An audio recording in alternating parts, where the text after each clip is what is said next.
I am Dr. Jesse John, Assistant Professor, Department of Anatomy, Jyoti Vidyapeeth, Women's University, Jaipur. And today we will discuss anatomy of the diaphragm. Namaste, हमेशा खुश रहो बिटिया.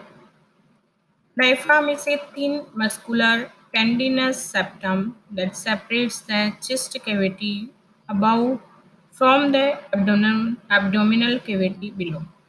It is pierced by the structures that pass between the chest and the abdomen. The diaphragm is the most important muscle of the respiration and it is dome shaped and consists of a peripheral muscular part and a centrally placed tendon.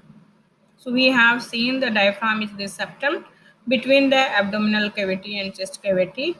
There are many things that pass between the chest and the abdomen, and it is dome shaped and consists of muscular part and its tendon part.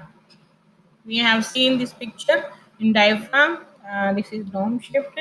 There is centrally tendon and there is a muscular part that is peripherally situated. We have seen more clearly here the shape of the diaphragm. Now we will see the origin of the diaphragm. Origin of the diaphragm divide into three parts, that is sternal part, costal part and vertebral part. Sternal part arising from the posterior surface of the xiphoid process and the costal part arising from the deep surfaces of the lower six ribs and their costal cartilages. Vertebral part arising by vertical column or crura and from the arcuate ligament. Vertebral origin of the diaphragm. The right crus arises from the side of the bodies of the first three lumbar vertebrae and the intervertebral disc. The left crus arises from the side of the bodies of the first two lumbar vertebrae and the intervertebral disc. Lateral to the crura, the diaphragm arises from the medial and lateral arcuate ligaments. Now we'll see the medial arcuate ligament extends from the side of the body of the second lumbar vertebra to the tip of the transfer process of the first lumbar vertebra. Lateral arcuate ligament extends from the tip of the transverse process of the first lumbar vertebra to the lower border of the 12th rib. Medial border of the two crura are connected by a median arcuate ligament which crosses over the anterior surface of the aorta. So we can see how they will take the origin, the right crus and left crus, how they make the whole diaphragm. Now we'll see the insertion of the diaphragm. Diaphragm is inserted into a central tendon which is shaped like three leaves. The superior surface of the tendon is partially fused with the inferior surface of the fibrous pericardium. Some of the muscle fibers of the right crus pass up to the left and surround the esophageal orifice in a sling-like loop. These fibers appear to act as a sphincter and possibly assist in the prevention of the regurgitation of the stomach contents into the thoracic part of the esophagus. So we can see the foramen of esophagus, how these diaphragm muscles make the sphincter of this esophagus. Shape of the diaphragm as seen from in front. The diaphragm curves up into right and left shape domes or capsule. Sorry, pupillae. The right dome reaches as high as the upper border of the fifth rib. The left dome may reach the lower border of the fifth rib. Central tendon lies at the level of the giphisternal joint. The dome supports the right and left lungs, whereas the central tendon supports the heart. When seen from the side, the diaphragm has the appearance of an inverted J, the long limb extending up from the vertebral column and the short limb extending forward to the xiphoid process.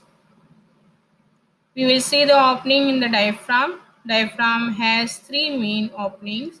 Aortic opening lies anterior to the body of the 12 thoracic vertebra between the crura. It transmits the aorta, thoracic duct, and azygous vein. An esophageal opening lies at the level of the 10th thoracic vertebra in a sling of muscle fibers derived from the right crus. It transmits the esophagus, the right and left vagus nerves, esophageal branch of the left gastric vessels, and the lymphatic from the lower third of the esophagus. Cable opening lies at the level of the 8th thoracic vertebra in the central tendon. It transmits the inferior vena cava and terminal branches of the right phrenic nerve. In addition to these openings, the sympathetic splenic nerve spires the crura.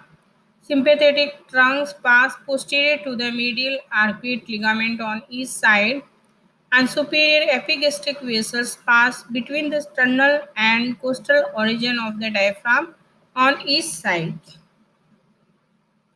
So we can see all the opening of the diaphragm. You can see more clearly. Now we'll see the nerve supply of the diaphragm. Motor nerve supply will be done by the right and left phrenic nerves. And sensory nerve supply, the central part of the diaphragm, is from the phrenic nerve, and the periphery of the diaphragm is from the lower six intercostal nerves. What is the action of the diaphragm? On contraction, the diaphragm pulls down its central tendon and increases the vertical diameter of the thorax. So we can see nerve supply here. And muscles of the inspiration, it is the most important muscle used in inspiration. And contraction of the diaphragm assists the contraction of the muscles of the anterior abdominal wall in raising the intra-abdominal pressure for micturition, defecation, and parturition. And it is the weightlifting muscles. The diaphragm assists the muscles of the anterior abdominal wall in raising the intra-abdominal pressure to such an extent that it helps support the vertebral column and prevent flexion. This greatly assists the post-vertebral muscle in the lifting of heavy weights. Thoracoabdominal pump, the descent of the diaphragm decreases the intrathoracic pressure and at the same time increases the intra-abdominal pressure. This pressure change compresses the blood in the inferior vena cava and forces it upward into the right atrium of the heart, and lymph vessel is also compressed, and its passage upward within the thoracic duct is aided by the negative intrathoracic pressure. The presence of walls within the thoracic duct prevents backflow. Now you have to see these two questions. This is the assessment question. These are, first is explain anatomy of the diaphragm. Then you have to write down the function of the diaphragm in the second question. So you have to understand very well. Thank you.